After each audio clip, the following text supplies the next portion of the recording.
This episode of Capes and Lunatics is brought to you by Tweaked Audio. Get awesome headphones, go to tweakedaudio.com and use the coupon code Southgate to get 30% off, free shipping, and a lifetime warranty. Or you can get there through the link on our website, southgatemediagroup.com.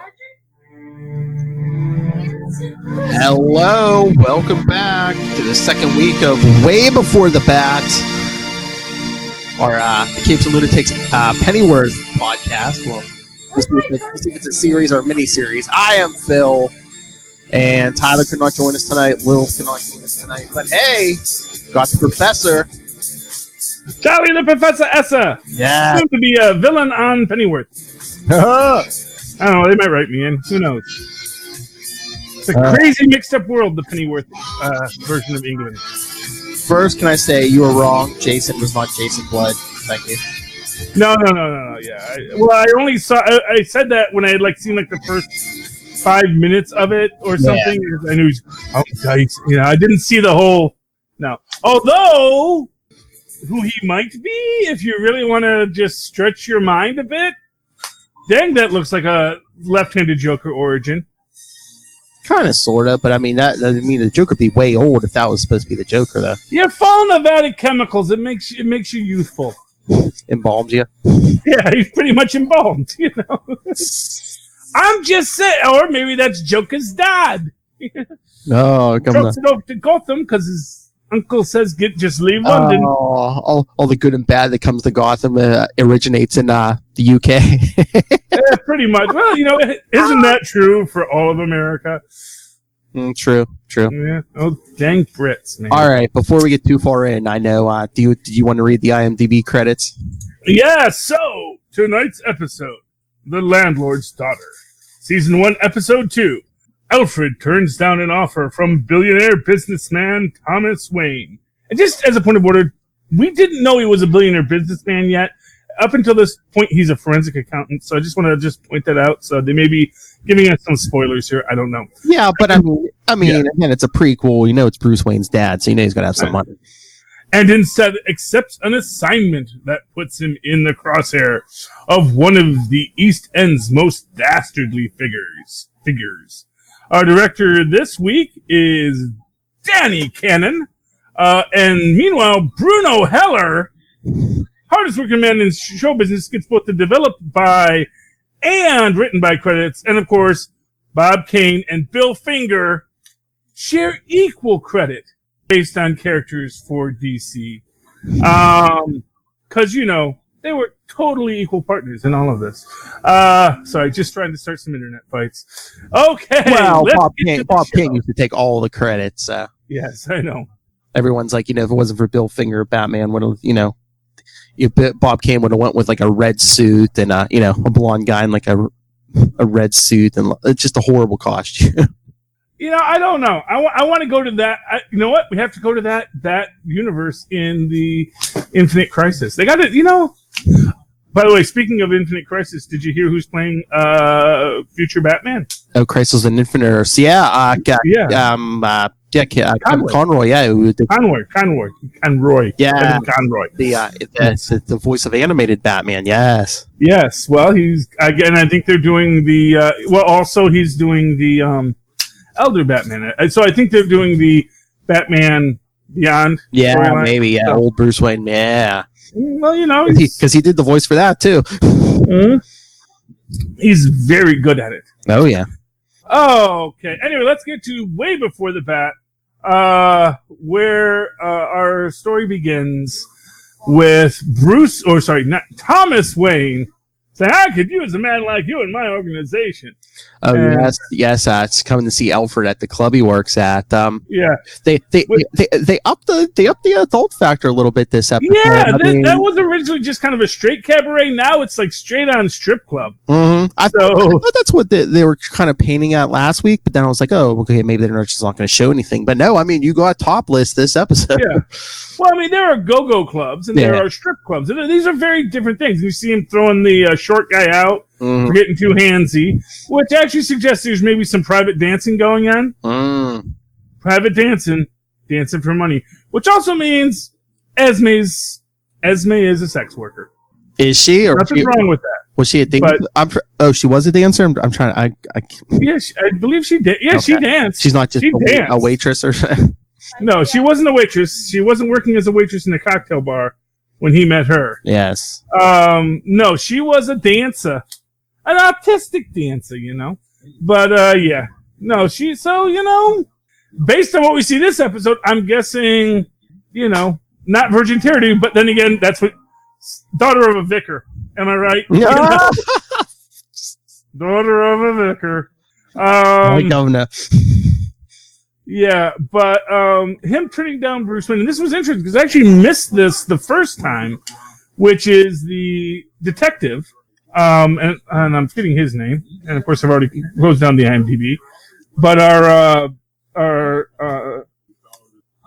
a very British and also subcontinental detective says, you'll be approached by some people, probably seeming very friendly. And then he flashes to him seeing Thomas Wayne. He's like, yeah. I said, no one like that's approached me. Because Alfred is not going to sell out anyone. Doesn't trust the state. Doesn't trust any of these conspirators. He just wants to make his bones. But of course you can't. You're going to get pulled into this, Alfie. We know you are. Should have listened to his dad, became a butler. I know, and that no real arguments with the dad. You only saw the dad for a couple of minutes this episode, but just sitting in the easy chair watching TV, no arguments. Yeah, although again we get to the reality that this is a public hanging kind of universe. Oh yeah, I know. I was like, really? I'm like, yeah, hey, stay out of the splash zone, kids. Stay out of the splash zone. I'm like, they don't even they don't even televise that, in the real world, currently. It's like, Well, I mean, and it's not just the hanging; it's the disembowelment. I know. I'm like, the hanging's not enough. But last episode we saw the people in stocks, we saw the people in the raven cages. Really, this was very much. They did that pilot, and now they're saying, and here's what our universe looks like. Mm-hmm. It's like when they go to Arkham in Gotham, in Before the Bat, or not Before the Bat, in Gotham. That was the name of the show. Like I said, this definitely feels like it's in that universe. Yeah. Just everything about it. But I love it because it is just as over the top as Gotham, and somehow more so. Which is, if you liked Gotham, you're going to love this. And, in fact, I wonder if we're going to go see Ra's al Ghul at some point. Because he's not dead yet in this universe. Oh, no, that's before the birth of Bruce Wayne. He's alive somewhere. Oh, I'll throw this one up to you. What do you think about Thomas Wayne actually working with Ra's al Ghul in this universe? Maybe, but it's like, I don't know. I still want a random mugger to kill Thomas Wayne, but if he actually is working with Ra's al Ghul as part of the no-name society, might make sense. But we don't even deal with any of those conspirators for the most part this week, except with our lovely Beth. Was it Beth or Beth? IMDb saying Bet, B-E-T. Bet, yeah. So that's again a shortened version of Elizabeth. We see her in the Tower of London. And again, going adult. Yeah, I know it's not real, but showing a full condom and Yeah. Well, why is the guy leaving his condoms around? That was my question. I was like, wait a minute. I was like, are you trying to punish her or something? But I was like, even if she wasn't trying to blackmail you, I'm like, there aren't other guards here. I'm sure you're not sitting there 24 hours a day. Another guard's not going to walk in and be like, what's it? What's this? Yeah. Well, obviously, obviously he's sloppy. Oh, definitely. What I'll say is he's smart enough to use a condom for some reason, but dumb enough to leave it behind. I guess he doesn't want to get her pregnant or so, She's dying in a week. Or maybe he's afraid she has something. Who knows? Yeah, that's possible too. Although, arguably, there is that idea that if she were to become pregnant, then they could not hang her.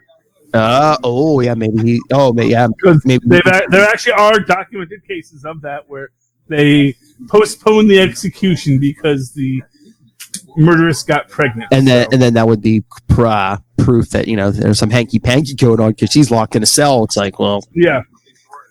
But then okay. So for those who, I hope you've watched the show by now, kids, because you should. It's a really fun show. Yeah. She gives him the letters as part of the blackmail. Mm. Then he mails the letters. He didn't have to do that. Well, I mean, she's holding on to those condoms and stuff, and No. But she says, mail these out. I said, yes, I'll do that. And it says, did you mail those letters? Yes, I mailed them.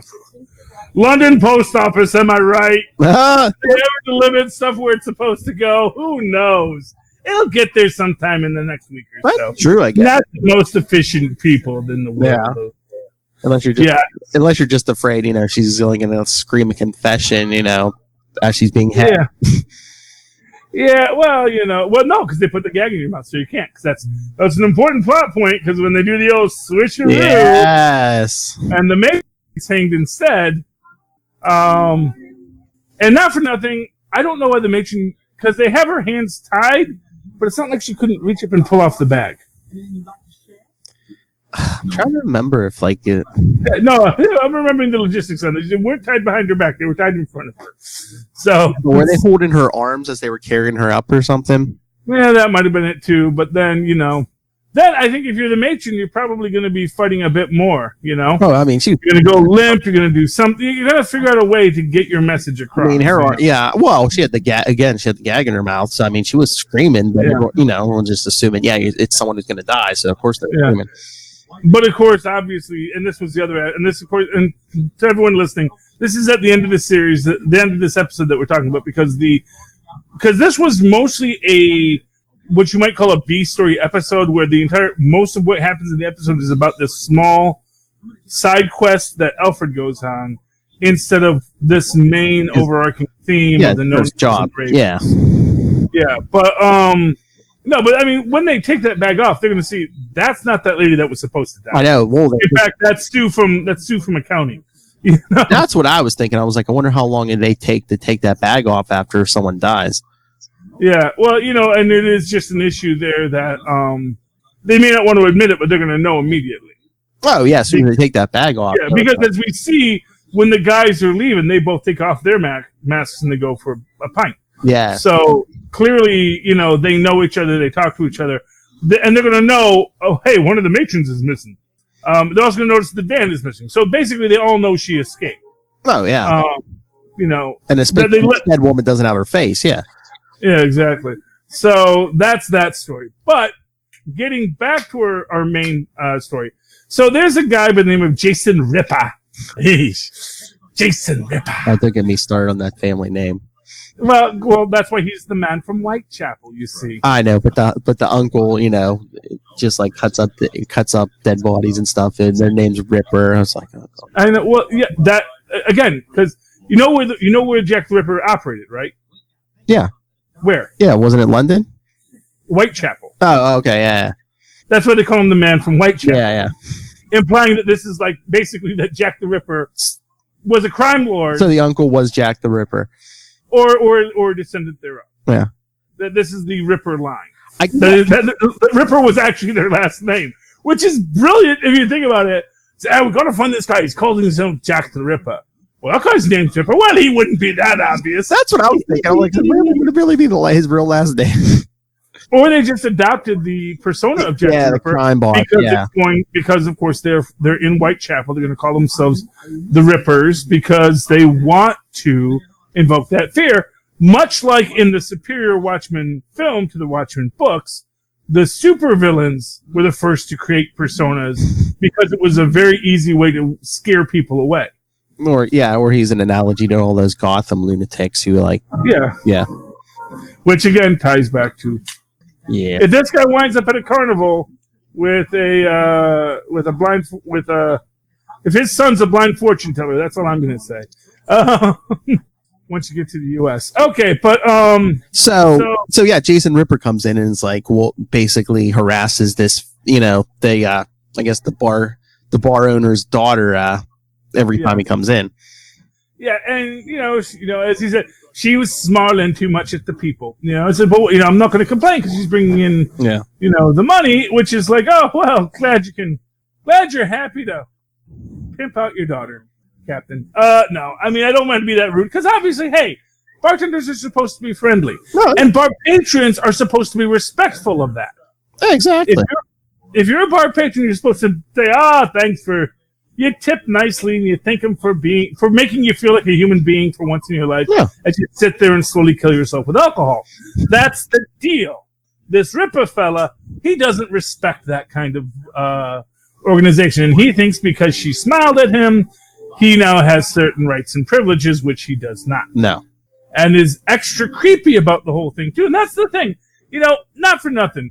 She's a bar owner's daughter. I don't think she's above dating a mobster. But Jason is very creepy about it. Exactly. I mean, if he would have come in like a nice guy, but instead he's just like, oh yeah, pull the tap slow. Yeah, I love you. Yeah, exactly. It's like, dude, just you got no game. You got no game, Jason Ripper. You got no game. Well, That's your problem. Yeah, I think the other part of the problem is too. I mean, he probably wasn't raised in a decent family, and two, it's like, has he ever needed game? Because it's like, oh, date me or my uncle will kill you or something, Well, yeah, but the thing is that it doesn't seem like he wants. It seems like he wants her to be his girlfriend. Oh yeah. He even says, if someone's made you sad, I'll kill him. But it's like, first off, your mom should have raised you better. Oh, again, he's another one. He sees women as objects. I will have that object. But his mom should have raised him better about that. His mom should have said, "Look, women aren't objects. You really want to get into a lady's panties. Treat them with respect." Again, and either she wasn't a good mom, or yes, maybe he didn't have one. Mom because it's British. Maybe he didn't have one. Maybe she died. Maybe she died when he was very young. No, she's still alive. Because yeah. Because that's why he's still alive. Because it would break your poor mom's heart if I killed you. So I'm just going to say leave. Oh, yeah, because you're pathetic. Yeah. Now I wonder if him. I can't get that far ahead. But I wonder if he's going to show up again. Who, the uncle? I wonder if he's going to be a recurring villain. Jason. Well, I don't think Jason dares set foot in London again. So. Well, there's lots of places outside of London. I know. And just because he's supposed to leave London, let's put it this way: he's a man who finds himself in orbit. He could wind up as Bob the Goon's father if you go back to the '80s Batman. There's a long line of proper goons in service of violent men, which is what his bailiwick was. Being a proper goon in the service of violent men. Although I love Dave Boy in this, when, Alfred's sort of debating what to do with this. He's like, you're S.A. freaking S! No. And then when it's all said and said, well, that was probably not the best idea we ever had. It's like, you're the one who told me to do it! It's like, are you taking advice from me? Look at me. I gotta tell you, just because his name isn't Bullock, he's got to be related to Bullock. There's some bastard Bullock out there that is also a Dave Boy. Well, yeah, I got to believe that. There's Gotham creators behind this show, so yeah, I think they like that Bullock archetype. Yeah, well, exactly. And Dave Boy is, he's like Bullock. He's Bullock cranked up to 11. He's like Bullock without the restraint. He's Bullock without the wisdom and intelligence that is Bullock. Which is funny to say. Next episode, you get such fun with Dave Boy. But, I didn't watch it yet, but... Oh, man, you only got 3 episodes now. We got to binge these. Got to know what's going on. I know, but I like to stay, I like to stay fresh. I've been watching them the day of, the morning of, before we record these. I like it. I like it. Okay, well, that's fine. That's fine, Philip. You do you, Philly. That's insulting to him to call him Philly because he's actually from Pittsburgh. That's right. Just like Jim Shooter. He's no Philadelphian. The heck with those guys. Think they're so fancy because they're over on the east side. West side for life.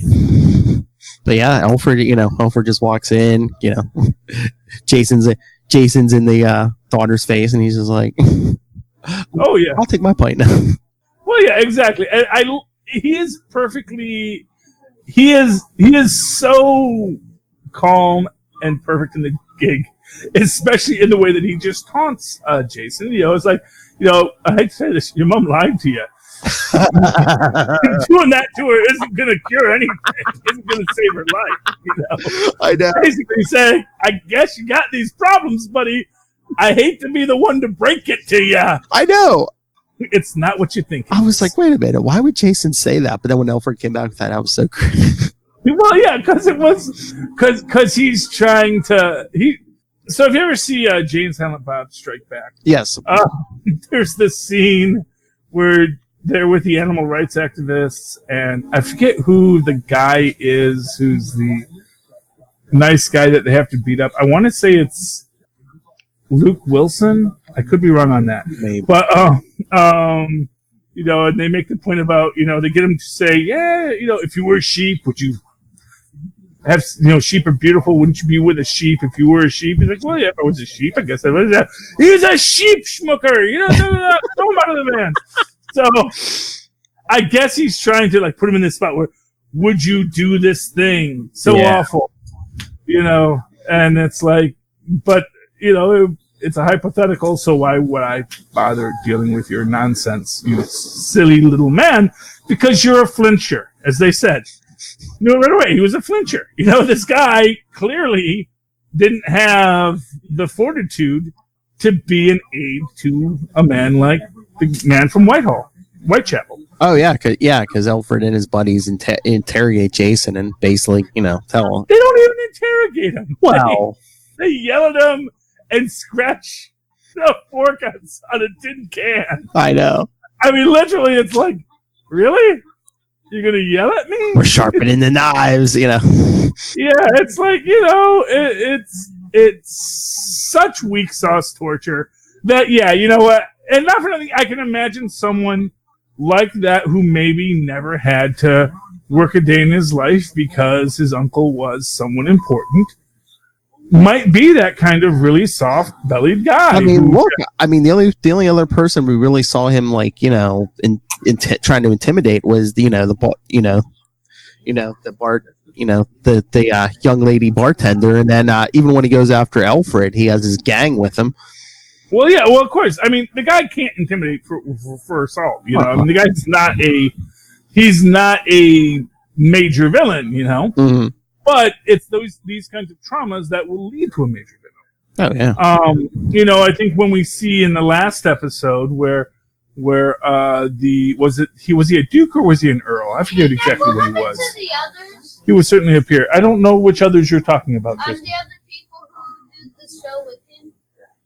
Oh, well, it's just me and Phil tonight. Oh. None of the others could make it, but they're all okay. No one got hurt, as far as we know. Mitch McConnell fell and broke his shoulder recently, though. So. Oh, really? Yeah. Thoughts and prayers for him, I suppose. It's been a while. Because that always works. Yeah. Well, that's why we send them. Well, yeah, we made people sit in a chair and they fell in a trapdoor. Oh yeah, well, which I thought was delightful. So yeah, because he's saying, "Oh, you think, you know," but then again, with Daddy Ripper or Uncle Ripper.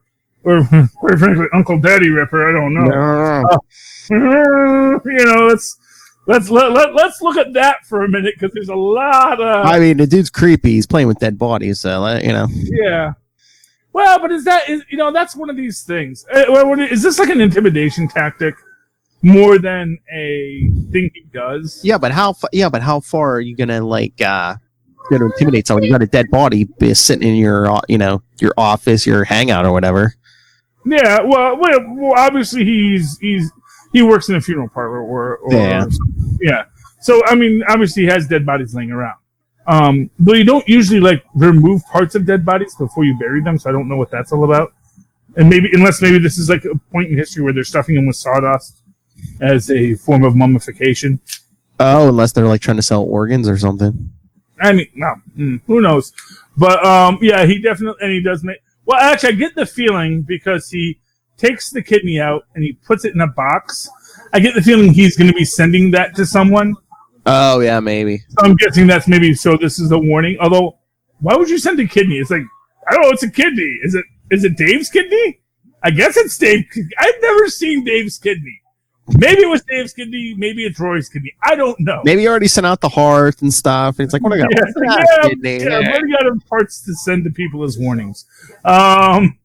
So, yeah. But, yeah, so he goes through this whole thing. He's like, oh, because, He's always, I just want you to put the word out that I'm a good guy and I want to help you and da da da. Because the whole point is that, Mr. Ripper's security is not very good. Mm-hmm. Possibly because he sat on his laurels too long, which is a real thing. You get to be this guy who's very feared. Suddenly you're not so worried about people coming in and knocking you over. Yeah, Alfred just... And this essentially makes the point. Like, dude, I could have come in here and just killed you. Mm-hmm. You don't scare me because I have literally carried dead bodies across the battlefield. You are a gangster. Ooh, so scary. And literally, if I pop you, no one's going to care because all that's going to happen is I just gave someone else a promotion. Mm-hmm. It's not like you're that scary. Mm-hmm. But he doesn't want to cause a mess with this guy. And he's like, oh, is he clever or is he crazy? And he gets his own little jokery vibes going. And but of course this also shows the fact that Alfred, as skilled as he is as a guy ready to fight and kill, he is not ready for superheroism. Mm-mm. He is not ready for supervillains because trapdoor chair didn't see that coming. Because that's how we roll in the supervillain world. I know. I was just waiting for Ripper to have be petting a cat or something. No, Mr. Pennyworth, I expect you to die. Well, but that was the thing. He didn't expect him to die. He just expected him to, understand that, look, I know you think you're all that, mm-hmm. but just understand, you're not the first guy to come in here like this. Yeah, no. Yeah, the Ripper said, he's like, yeah, what, would you expect me to find you, humorous or whatever? He's like, no. He's like, I completed my job. I showed you a weak link in your organization. Yeah, he's expecting respect, and and for what it's worth, he earned it because when he fell in there were no alligators in there at the time. No spikes, nothing. No, yeah, and he didn't just reclose the door and let him in there to die in 7 days. Because that's how long you get to live. Even the Red Skull, if which is honestly, I really felt that Magneto should have been watching that when he put the Red Skull in the little tomb to die. He was busy. You know what? But you got to take but that if there's anything that the Batman 66 series taught us, you gotta watch the death traps. You gotta stay on top of these things. Be fine. I'll check on him in a week. Yeah, we can. And that's how they escape. Anyway, but so he does solve the problem with that, and of course, then we see at the end the bartender's or the landlord's daughter's all like, "Oh, I'm singing and I can be myself again because there's not a creepy boy trying to kill me. Still a lot of creepy guys in the bar, as Alfred points out, but at least none of them are killers, as far as I know, and not specifically wanting to kill me for not loving them. So yay, I'm a singer." So that's her story, and that's a lovely story. Alfred proposes to Esme, which is lovely. Mm-hmm. After she was all creeped out because Bet sent her. Why would Bet send her a letter? Unless she, because Bet's crazy. Oh yeah, I guess in her warped mind she does think. Yeah, because Bet just like Jason. It's like, no, we shared something. We got a real thing going on. It does. Yeah. Yeah. We are sisters, you and I. Well, they called a real sister to get her out of prison. Called the real sister Peggy. Sister Peggy. Yes. Who was a dominatrix, which was lovely. Which is a nice, respectable line of work, if you ask me. It's like, oh, no, that's very respectable. It's like, I don't know. She gets into all these weird things. I just have people pay me money to humiliate them. And it's very consensual and very above the board. Just have a manservant in brawn underwear, yes. I'm sure he asked for that. That's asked with his eyes. You know what I mean? But that's the entire point of the dominatrix. The domination submission protocol it's actually the submissive who willingly gives up the power to the dominant and that's why it is so thrilling, because the dominant gets to dominate, but it is only at the willingness of the submissive. It's not actually a violent thing. It's actually a willing transfer of power because That's what makes it hot. I do love that that line Esme threw out. When she was waiting for Alfred, and what was it like that older actor? He looked like an older actor come over, was like trying to hit on her. She's like, "Oh, I'm waiting for her man or whatever." He's like, "Oh, what does he do? Oh, yeah, he sneaks up in the night and kills people." Yeah, well, not for nothing. She never told a lie. No, the guy's told a lie. And that guy was clearly some sort of lecher, and that's fine. I'm sure after parties are full of them. But yeah, so I think that we told it in kind of a cockeyed order, but I think that's pretty much everything that happens. We get the warning about watch out for some nice person bearing gifts. They're probably going to pull you into something you don't really want to be into, Alfred. Mm-hmm. He's like, okay, I'll keep an eye out for that. He doesn't. No. Watch next episode. Alfred, this is why you get stuck raising a Batman, Alfred, because you just don't have those long-term planning skills. He's a young man at this point. I know, but it's like he doesn't want to pick a side. That's his problem, So do you think? You know what I was thinking? Do you know how you were saying make him an actor and stuff? So is this like get the best of both worlds? So he's like the military man. He's the fighter, but he learns theatrical skills through his now fiance. Yeah, I'm gonna go you one better. The father. What? I think Thomas, Mr. Pennyworth. Oh, maybe yeah. I think it's gonna be that into Mr. Pennyworth yet, but Butler. Because as we know, actually, Grandma and Grandpa Wayne are still alive. Ben's mom, Patricia, is still alive. Mm-hmm. These Waynes, there's a lot more Waynes than people think. I mean, No, they could. What was that? It was either Golden Age or Silver Age. Yeah, there was a version of the comics where, it's like, Alfred comes to be their butler because, his father before him was. And it was Thomas Wayne's butler. Yeah. So I get the feeling, because they did make a point to make his father a butler, to make an entire butler storyline, I do think they're going to tie that back. Because I don't think we've seen the last of Thomas Wayne. Oh, no. Or Martha Kane next issue. And that's not a spoiler. It's the title of the episode is Martha Kane. I know. I saw it. Yeah, so Guess who's in this episode? Mm-hmm. Yeah, not for nothing, Lilith is wrong. There is no chemistry between those two. He's a committed man. He's got Esme. Oh, Alfred. Alfred. I thought you meant Thomas and Martha. No. Alfred. I don't know the episode yet. Yeah, but that's not Lilith's fan theory. I know. There's no fan theory of Thomas and Martha having a healthy relationship. It's fine. Well, Alfred just met her. Yeah. But also clearly, and again, like I said, it is Alfred showing a lot of savvy on the battlefield. So it's very good. But Martha Kane, who is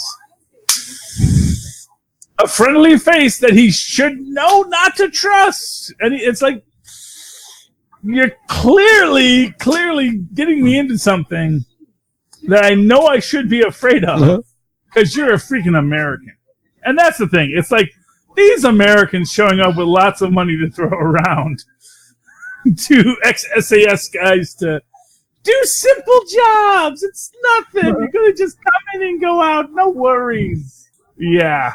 Mm-hmm. We'll see how that all works out. Anyway, yeah, that's next episode. So tune in way before the bat time. Next way before the bat channel. Yes, probably next week around the same time. So should we wrap this up? Unless you got more to say. I'm good. Okay. I enjoyed the episode. Like we said, that was basically everything that happened, but I enjoyed it. Even though it wasn't, like you said, it was a B story, but yeah, it's a filler episode because they can't give you all meat and potatoes in the first 3 free. They give you one encapsulated great arc. Governor. You give a nice little filler, and then the third one is like, would you like to see more? Now that you've seen 3. And it's like, it's only $5.99 a month, and you get the Epic channel. And I don't know if are these all on demand on Epix, or are they airing once a week or once a month? I don't think, because I know last week I saw on DirecTV they had the first 3 episodes on demand, and or did they have more? Because I remember when I tried to do the on demand, it said, "Oh no, you have to subscribe." I was like, "Yeah, okay." Yeah, well, I know because right now on Amazon Prime you can only see the first 3. Yeah. And you do so, see more episodes. It says, "Well, would like to subscribe to Epix." So I don't know if I'm going to get a bingeable show or if I'm going to get, a piecemeal show. But at least we know that 3 episodes are available, right? Yeah. And I got one more before I have to make any final decisions. I think since it's airing on a TV state, like a cable station, I have a feeling they're going to do one a week. Yeah, I mean that's the logical thing. I think the first 3 was kind of like like you said, like a promotional, tease you. Although, Epix now isn't now broadcasting. Like I said, I don't know if Epix is part of the HBO Max package or what we're looking at here, but it's going to be interesting however they break it down. So I'm tempted. I'm going to tell you, this is a show that can tempt me. And for what it's worth, again, I don't think Star Trek could have really had the vibes that this has to really pull you in. This has a lot of over-the-top crazy that Star Trek couldn't do with CBS. Now, if they did like the first 3 episodes of Twilight Zone, that might pull you in. We got that first, and the first one was good. But again, a very encapsulated story. I think you need to have, and this is what I always say, like that 7-day trial. You need more to pull a person in. People are way too savvy nowadays. Unless you just got bowls of money, you got nothing else to do with. You're going to have your prime locations that there's stuff you want to watch on. And then you're going to have your free stuff. That's like, I don't know, I haven't checked out anything else on Epix yet, but I know DirecTV's giving it to us free until, I think, sometime in the middle of August, so. Oh, okay. Well, I'm on DirecTV now, so I don't know. Yeah, I don't know, but I know regular DirecTV. Yeah, we have the channel free until I think the 17th or something. And actually, AT&T is renaming DirecTV now. It's no longer going to be DirecTV now. It's going to be ATT TV now. So they're already saying, we're going to restructure. All the restructuring at AOL. Yeah. America Online dominates the world. You've got mail. All right. You have mail, Philip. Let's get out of here. Get out of here. All right, people. Send us your thoughts. Again, we're going to do the 3rd episode next week. Email us, capesandlunatics@gmail.com. Follow Capes and Lunatics on Facebook, on Twitter @CapesLunatics. Follow us on Instagram.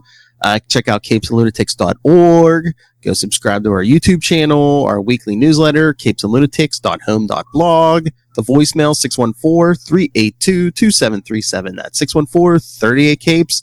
And you can catch us, all our shows live on GetVocal.com. Charlie Esser.